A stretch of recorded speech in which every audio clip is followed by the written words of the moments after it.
എസ്.ടി.പി.യുടെ vote വേണ്ടെന്ന് വ്യക്തമായി പറയാതെ മനുഷ്യന്മാരുടെ എല്ലാ വോട്ടും വേണമെന്ന നിലപാട് ആവർത്തിച്ച് സി.പി.ഐ സംസ്ഥാന സെക്രട്ടറി ബിനോയ് വിശ്വം കാസർഗോഡ് പ്രസ് ക്ലബിന്റെ തെരഞ്ഞെടുപ്പ് പരിപാടിയായ വോട്ടും വാക്കും വാർത്താസമ്മേളനത്തിൽ സംസാരിക്കവെയാണ് ബിനോയ് വിശ്വം നിലപാട് ആവർത്തിച്ചത്.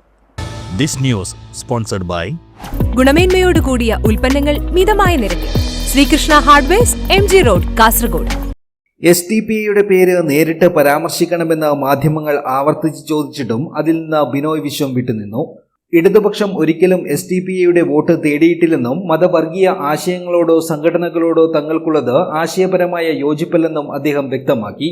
ആർക്ക് വോട്ട് ചെയ്യണമെന്നത് ജനങ്ങളുടെ തീരുമാനമാണ്.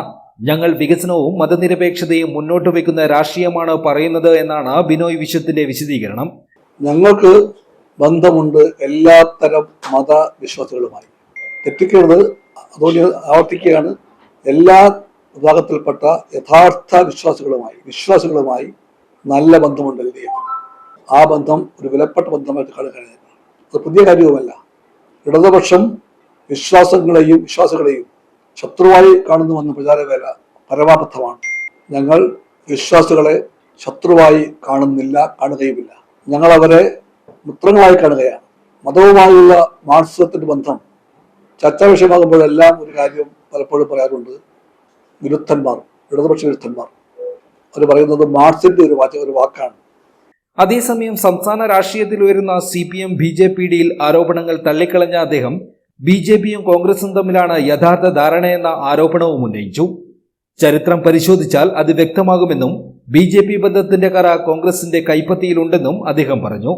പ്രതിപക്ഷ നേതാവ് VD സതീശനെ പോലുള്ളവർ ഈ യാഥാർത്ഥ്യം മറച്ചുവെക്കാൻ CPM BJP ബന്ധം ആരോപിച്ച് രംഗത്ത് വരുന്നുണ്ടെന്നും അദ്ദേഹം കുറ്റപ്പെടുത്തി. വികസന വിഷയങ്ങളിൽ ആരുമായും സംവാദത്തിന് ഇടതുപക്ഷം തയ്യാറാണെന്നും സംവാദത്തെ ഭയക്കുന്നവരല്ല ഇടതുപക്ഷമെന്നും അദ്ദേഹം കൂട്ടിച്ചേർത്തു. കേന്ദ്ര സർക്കാരിന്റെ FCRA നടപടികളെ വിമർശിച്ച ബിനോയ് വിശ്വം BJPയുടെ യഥാർത്ഥ മുഖം വീണ്ടും പുറത്തുവന്നെന്നും ആരോപിച്ചു. ന്യൂനപക്ഷങ്ങളോടുള്ള സമീപനം കടുത്ത എതിർപ്പാണെന്നും കേരളത്തിൽ സൗഹൃദം പ്രകടിപ്പിക്കുമ്പോൾ തന്നെ ഉത്തരേന്ത്യയിൽ ക്രൈസ്തവർക്കെതിരെ ആക്രമണങ്ങൾ നടക്കുന്നതായും അദ്ദേഹം പറഞ്ഞു. ആട്ടിൻതോലിട്ട ചെന്നായിയുടെ യഥാർത്ഥ മുഖമാണ് FCRA നിയമത്തിലൂടെ പുറത്തുവരുന്നതെന്നും അദ്ദേഹം വ്യക്തമാക്കി. മതവിശ്വാസികളെയും മതഭ്രാന്തിനെയും ഒരുപോലെ കാണില്ല. ഞങ്ങൾ യഥാർത്ഥ വിശ്വാസികളെ ബന്ധുവായി കാണുമ്പോൾ തന്നെ യഥാർത്ഥ വിശ്വാസ പാതയെ മാറ്റിമറിച്ചുകൊണ്ട് തീവ്രവാദമാക്കി മാറ്റുന്ന ശക്തികളുമായിട്ട് ഞങ്ങൾക്ക് ഒരിക്കലും യോജിപ്പില്ല ആശയപരമായിട്ട്. നിങ്ങൾക്കറിയാം, ഭൂരിപക്ഷ മതത്തിന്റെ തീവ്രവാദ മുഖമാണ് RSS. കേരളത്തിൽ ബിഷപ്പുമാരുടെ കൈമുത്തി സൗഹൃദം കാണിക്കുന്നവർ ഉത്തരേന്ത്യയിൽ ന്യൂനപക്ഷങ്ങളെ ആക്രമിക്കുന്നുവെന്ന യാഥാർത്ഥ്യം മതനേതാക്കൾ മനസ്സിലാക്കണമെന്നായിരുന്നു അദ്ദേഹത്തിന്റെ വിമർശനം.